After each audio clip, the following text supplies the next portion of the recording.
Simak penjelasan berikut. Jelaskan mengapa anak dan remaja termasuk ke dalam kelompok khalayak rentan? Yang pertama ada perkembangan fisik dan emosional. Anak-anak dan remaja masih dalam tahap perkembangan, baik secara fisik maupun psikologis.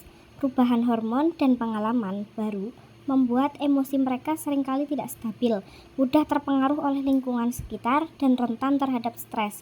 Yang kedua ada ketergantungan. Anak-anak dan remaja sangat bergantung pada orang dewasa untuk kebutuhan dasar, seperti perlindungan, pendidikan, dan dukungan emosional. Yang ketiga ada pengaruh lingkungan. Mereka sering terpengaruh oleh lingkungan sekitar, termasuk teman sebaya, media sosial, dan budaya. Hal ini dapat mengakibatkan tekanan sosial yang signifikan dan masalah kesehatan mental. Yang keempat ada perubahan sosial. Dalam konteks perubahan sosial yang cepat, seperti urbanisasi dan perubahan teknologi, anak dan remaja mungkin merasa kehilangan identitas dan tujuan yang dapat berdampak pada kesehatan mental mereka, sehingga penting untuk memberikan perlindungan, dukungan, dan perhatian khusus kepada anak dan remaja agar mereka dapat tumbuh dan berkembang dengan baik. Perbandingan antara media konvensional dan media digital. Media konvensional, media yang telah ada sejak lama seperti televisi, radio, surat kabar, dan majalah. Untuk segi interaktivitas dalam media konvensional sifatnya satu arah, di mana audiens menerima informasi tanpa adanya umpan balik langsung. Kemudian untuk waktu penerbitan dan penyebaran informasi cenderung lebih lambat. Misalnya, membuat surat kabar membutuhkan waktu sehari untuk diedit, dicetak, dan distribusikan. Dan untuk keterlibatan dalam penggunaan media konvensional menciptakan pengalaman yang lebih pasif bagi audiens karena mereka hanya menerima informasi. Yang kedua, media digital. Media yang menggunakan teknologi digital untuk menyampaikan informasi seperti internet, media sosial, dan aplikasi.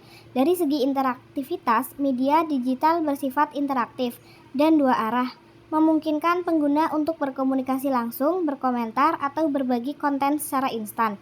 Dan audiens memiliki lebih banyak kontrol atas apa yang ingin mereka lihat dan bagaimana mereka berinteraksi dengan konten. Jelaskan perbedaan antara pendekatan proteksionis model dan cultural studies model.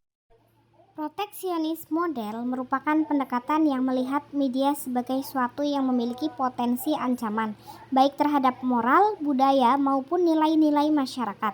Pendekatan ini berfokus pada perlindungan audiens, khususnya anak-anak dan remaja, dari dampak negatif media. Dalam pandangan media, seringkali dianggap memiliki pengaruh negatif atau merusak, yang perlu dikendalikan atau dibatasi. Media dianggap dapat mencuci otak atau mengendalikan cara berpikir dan bertindak audiens. Kemudian cultural studies model adalah sebagai media bentuk representasi budaya yang mencerminkan serta mempengaruhi realitas sosial, namun tidak sepenuhnya mengendalikan audiens. Pendekatan ini menekankan bahwa audiens aktif dalam menafsirkan dan memberi makna terhadap pesan media.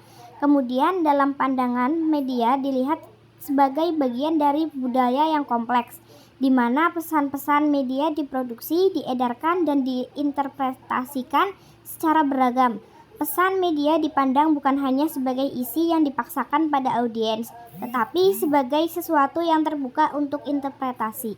Mengapa oligopoli konglomerase berpengaruh terhadap opini rakyat atau demokrasi? Oligopoli atau konglomerasi adalah kondisi pasar di mana hanya beberapa perusahaan besar yang mendominasi suatu industri. Kondisi ini memiliki implikasi signifikan terhadap pembentukan opini publik dan kesehatan demokrasi. Berikut beberapa alasannya.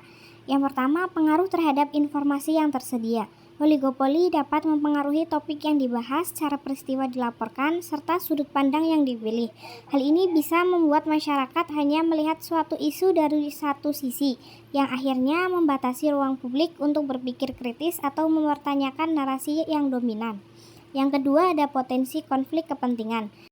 Konglomerat media seiring memiliki hubungan yang kompleks dengan pemerintah, perusahaan besar lainnya, atau sektor industri lainnya yang mungkin terlibat dalam bisnis mereka, sehingga menciptakan potensi konflik kepentingan di mana media mungkin segan mengkritik pemerintah atau perusahaan yang berhubungan erat dengan pemiliknya. Jelaskan apa yang dimaksud dengan komodifikasi Dan jelaskan pula jenis-jenisnya.